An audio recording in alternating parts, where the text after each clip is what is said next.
Que loucura é essa, Amanda? Não, nem dá para sair. Acho que eu posso dormir aqui e ficar até segunda-feira que vai ter coisa rolando aí. Que loucura é essa atrapalhada do governo que teve que anunciar, aí depois teve que corrigir, coletiva, vai e volta, a repercussão não tá boa para o governo e a gente vai falar sobre isso. Mas vamos dar as boas-vindas ao nosso mestre, Josias de Souza, comigo de Brasília. Olá, Josias, bom dia para você. Muito bom dia, Fabiola. Bom dia especial a Amanda Klein. Muito bom tê-la aqui logo no início do dia. Bom dia especialíssimo à nossa plateia, Fabiola. E vamos em frente, né? Muita lambança isso, né? Do Ministério da Fazenda.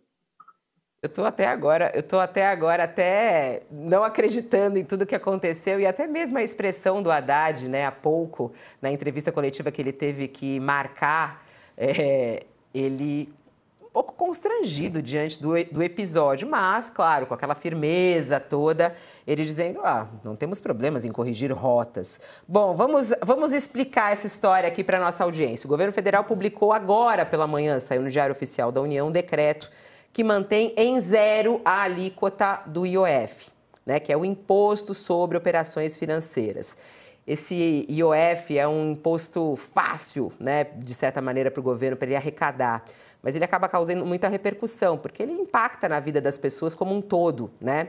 E ele pode ser aplicado em várias formas. Nesse caso da alíquota zero, em relação à aplicação de investimentos de fundos nacionais no exterior, foi esse que ele resolveu zerar e voltar atrás. A intenção era subir para 3,5%, mas aí veio a gritaria, não apenas do mercado, mas de todos, e aí o governo voltou atrás nessa medida. E Haddad fez o pronunciamento agora pela manhã, numa entrevista coletiva, e disse que não tem problema em corrigir rotas. Vamos ouvir. Nós agradecemos, porque nosso diálogo com o mercado tem sido constante, não temos nenhum problema em corrigir rota, desde que o rumo traçado pelo governo seja mantido, né, de reforçar o arcabouço fiscal, cumprir as metas para a saúde financeira do Brasil. Vamos continuar abertos ao diálogo sem nenhum tipo de problema e contamos com a colaboração dos parceiros tradicionais nossos para ir corrigindo rota, mas para atingir o objetivo declarado ontem, que é o mais importante. Então, no conjunto do que foi anunciado, está tudo mantido, mas esse item foi revisto. Eu penso que vai fazer bem revê-lo antes mesmo da abertura do mercado para evitar um tipo de boataria ou especulação em torno de objetivos que o governo não tem efetivamente e que poderia eventualmente passar uma mensagem equivocada que não foi a intenção ontem. Vamos lá, Amanda. Haddad não diz aí, né, que errou claramente, mas quando ele fala em corrigir rota, significa um erro do governo. Qual foi esse erro, Amanda? É um erro retumbante. Eu fiquei muito chocada, Fabiola. Como é que a Fazenda pode vir a público? Primeiro, erro na comunicação. Ele deu a primeira notícia que era boa, do congelamento de despesas, muito acima do que o mercado esperava. O mercado esperava um congelamento de despesas, aquilo que eles chamam, no jargão econômico, de contingenciamento e bloqueios, da ordem de 10 a 15 bilhões de reais. O governo entregou 31 bilhões de reais, ou seja, surpreendeu positivamente. Quando veio esse anúncio, né, vazou essa informação pelo jornal Valor Econômico, mesmo antes da entrevista coletiva da equipe da Fazenda e do Planejamento, os mercados subiram. O dólar chegou a R$ 5,60. A Bolsa, que estava subindo só um pouquinho, acelerou a alta, apesar dos índices lá de fora estarem em queda ou perto da estabilidade. Aí veio a entrevista coletiva e, em seguida, já vazaram a informação do aumento do IOF. Aí o mercado ficou com o pé atrás. E logo em seguida, eles deixaram esse anúncio do IOF para depois das 5 da tarde. Aí no pós-mercado, que eles chamam, o dólar futuro chegou a R$ 5,76, uma hora depois, a Bolsa despencando 3%. Quer dizer, eles repetiram primeiro o mesmo erro de comunicação do ano passado, quando anunciaram ajuste fiscal junto com a isenção de imposto de renda de R$ 5.000. Um ajuste fiscal pequeno, aquém do necessário, na visão do mercado financeiro, e a isenção de imposto de renda. Vocês lembram dessa história? O que aconteceu com o dólar, Fabiola? Acima de R$ 6,00, a gente passou Natal e férias com o dólar na casa dos R$ 6,00. Eles repetiram esse erro de novo. Em vez de ficarem só com a notícia positiva de um congelamento muito acima do que esperava o mercado, que faria dólar cair e bolsa subir, eles entregaram junto um aumento de imposto do IOF.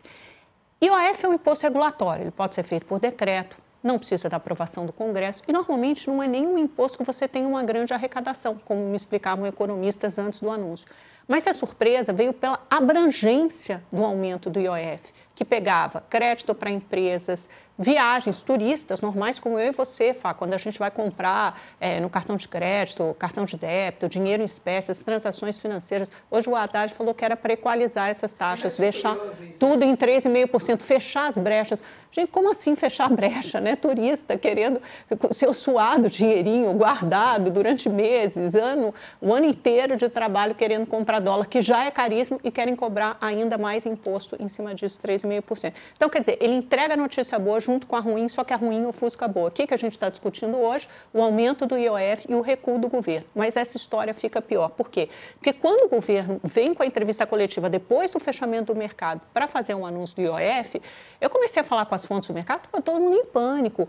E aí começaram a surgir, quando ele fala para a gente evitar essa boataria e fake news, sabe o que estava rodando nas redes sociais? Que o governo ia começar um controle de capital. Sabe o que é controle de capital? Quando você faz essa taxação forçada para remessa de dinheiro para exterior, você podia aumentar esse IOF e o pessoal falava assim, agora eles estão botando 3,5%. Se amanhã eles aumentarem o IOF para 6%, e se depois aumentarem para 10%, o que me garante que não farão isso? Ou seja, você já deixa o ambiente completamente inseguro e de incerteza. E o controle de capital, para você tentar fazer uma valorização forçada do real, ele sempre dá errado, ele tem um efeito contrário, porque ele provoca um pânico e uma grande fuga de capitais. E, além disso, o que ele fez? Eles atacaram a indústria de fundos. O que os fundos hoje multimercados fazem? Eles fazem transações o dia inteiro, né? Mandam dinheiro para fora como forma de diversificar ativos. Se você começa a cobrar esse dinheiro, segundo esses economistas me explicaram também, 3,5% para você mandar dinheiro para o exterior e 0,38% na volta para o Brasil, você também inviabiliza toda essa diversificação da indústria de fundos. Então, quer dizer, teria um impacto retumbante, fora que você fomentaria o mercado informal, aquela operação de dólar-cabo, né?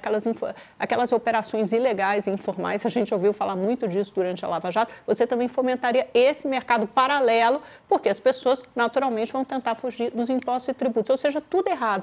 E aí, quando ele fala que ele teve um recuo, eu também fiquei chocada por um segundo motivo, além desse erro de conteúdo, de comunicação, mas como assim essa medida não foi cotejada, não foi estudada para saber o impacto, a abrangência desse anúncio do IOF antes de ser anunciado? Até conversei com o secretário da Fazenda hoje de manhã e fiz exatamente essa pergunta, fiz essa indagação, até pus aqui para não cometer nenhuma imprudência. Ele me falou assim, eu perguntei se eles não conversaram antes, né, para saber do impacto. Ele me respondeu, olha, claro que sim, mas uma medida como essa não pode ser debatida com agentes do mercado. E aí eu perguntei, quando é que o recuo aconteceu? Houve pressão política, da ala política do governo, da Gleisi Hoffmann, do Rui Costa, houve pressão do Sidônio Palmeira de comunicação? Ele falou, não, o recuo aconteceu pelas dúvidas técnicas, abre aspas, dúvidas técnicas que nos foram chegando, que se iniciaram já na entrevista coletiva e nos chegaram via associações, né, como a Ambima, ele citou a Ambima, que é a Associação Brasileira das Entidades dos Mercados Financeiros de Capitais, e também outros grupos organizados, e para evitar uma abertura de mercado muito ruim, dado o potencial de fake news. Mas é o governo que abre essa brecha para fake news, enorme, né? E não só fake news, é uma insegurança que eu acho que é genuína. E que ontem senadores da oposição já repercutiram nas redes sociais. Por exemplo, Rogério Marinho, Sérgio Moro. A gente deu esses tweets, essas mensagens no X hoje de manhã no Mercado Aberto. Eles chamavam o Haddad do quê? De taxade. Então, quer dizer, um dos calcanhares de Aquiles desse governo, que é a cobrança de impostos, né, aquele Estado balofo em cima da população, cobrando cada vez mais impostos até a última moedinha, você reforça essa narrativa, você reforça essa versão, né, e não conversar com os agentes de mercado de antemão, até conversando aqui com a Kelly Massaro, eu vou publicar isso na minha coluna daqui a pouco, que é a presidente da Abracan, a Associação Brasileira de Câmbio, quando você fala dessa equalização, ele fala, não, a gente está deixando tudo em 3,5%, a taxa do dinheiro em espécie, do cartão de crédito, cartão de débito para turista no exterior. Sabe o que ela me respondeu? Que a norma anterior, que vigorava, que foi assinada em 2022, para você seguir as normas do OCDE, é para zerar o IOF sobre o câmbio até 2029. Então, é lógico que aumentar para 13,5% é um retrocesso, segundo o que estava estabelecido anteriormente. Então, não é que você está equalizando, você está piorando as condições do mercado de câmbio. Ou seja, eu acho que assim, são vários erros, era uma atrapalhada que se não fosse corrigida a tempo, ô Fabiola, tenho para mim, eu falei isso hoje no Mercado Aberto, seria uma atrapalhada com potencial de danos igual ao da crise do PIX e da taxa das blusinhas. Ia ter esse tipo de impacto. Agora eu vou parar, vou deixar o Josias falar, que eu já estou falando. Você fez um resumo maravilhoso, foi muito bom a Amanda ter ficado aqui conosco para entender do ponto de vista econômico isso, né? É muito legal a gente separar isso, o impacto disso econômico, e a Amanda estava falando justamente da separação, tinha um anúncio positivo para fazer e mais uma vez o governo, de uma notícia positiva, eles conseguem colocar algo negativo e aí o estrago é gigantesco. E o diálogo não tem que ser depois, né, Fabíola? Isso. O diálogo tem que ser anterior, não, é isso antes de você anunciar. Tem gente me mandando mensagem agora falando assim, olha, o problema é que só tem advogado nessa equipe econômica a caça de imposto, gente do mercado, né? Tem gente muito... dessas Vamos associações e entidades falando só para... Sabe o que eu ouvi? Isso... Ah, bom, peraí, até... Mas, enfim, vai falando. Até vamos lá, quero ouvir o Josias. Vamos lá, Josias.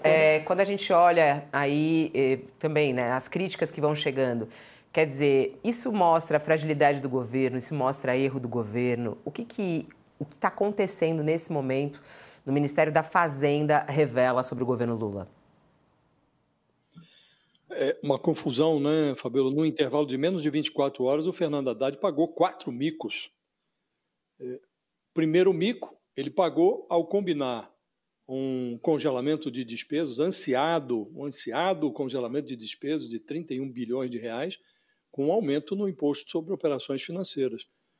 Ele forneceu material para reativação do apelido taxade.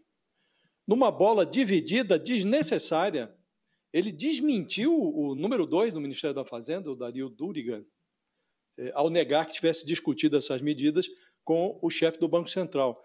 E o pior é que a conversa com o Gabriel Galípolo, de fato, aconteceu, foi na terça-feira, e foi uma conversa tensa.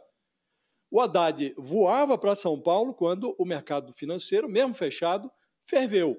E o Rui Costa, que é rival do Haddad dentro do governo, convocou uma reunião emergencial para rever parte do decreto que o ministro tinha anunciado poucas horas antes. Aí o governo revogou uma barberagem, que seria a elevação em 3,5% do IOF sobre fundos de investimento no exterior. E o Galípolo foi ouvido, apoiou o recuo. Então, apenas 6 horas depois do anúncio, essa meia volta foi enfiada às pressas pela equipe da pasta da Fazenda numa postagem na Rede X. Isso foi 11h30 da noite.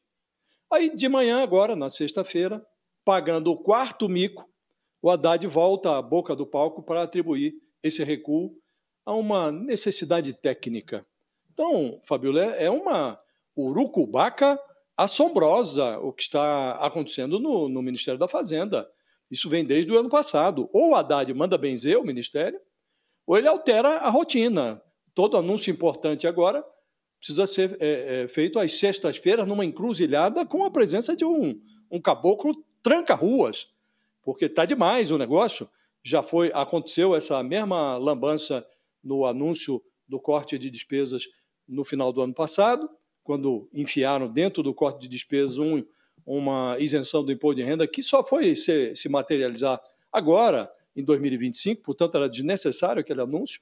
Houve a mesma barberagem com o erro de comunicação do PIX. Fizeram lá uma coisa que era necessária, uma fiscalização sobre transações de alto valor, mas isso foi interpretado como um desejo do governo de xeretar o PIX. Teve que recuar. Então, é muita barberagem, Fabiola, para um ministério só. E o ministro, que estava até vivendo uma maré tranquila, o fogo amigo do PT estava silenciado, meteu-se numa lambança. E, como disse, Fabiola, é muito impressionante. Em menos de 24 horas, 4 micos. 4 micos. É realmente de impressionar. Bom, eu estou até de olho no mercado financeiro, mas a Amanda é a pessoa mais autorizada para falar sobre isso. A reação do mercado. Nesse momento, o dólar comercial em alta de 1,31%, dólar cotado a R$ 5,73. A Bolsa de Valores de São Paulo abriu em queda, mas está uma queda ainda 0,09%.